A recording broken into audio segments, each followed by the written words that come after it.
बर्तमान आम question number 13 Karma काଣା अच्छे 3/5 तो 3/5 अप अच्छे बेले काଣା गुणन 4/7 के 7 अप अच्छे बेले आर गुणन आम जाइछुँ 2/3 है अप अच्छे तब आर अप अच्छे बेले गुणन 8 7 5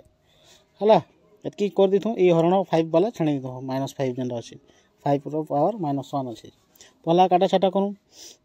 3 3 कटिगला है 5 ती कटवा 5 1 5 तापर होचे 3 गला 5 7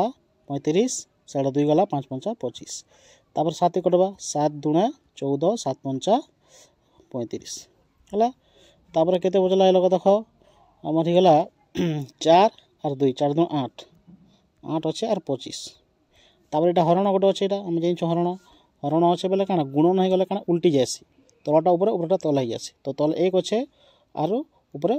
5 रो पावर -1 अच्छे ओके तापर 8 के 8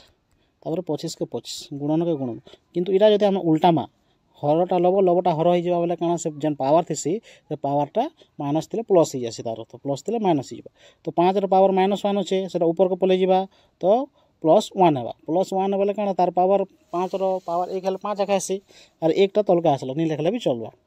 तो इहाते काना करमा आमे गुणन करमा दुईटा पहला 8 5 40 40 के काना कोनु 25 में गुणन कोनु तो काना हो जाबा देखो 4 5 20 बोले इटा 1000 हेबा आंसर बुझी पारले।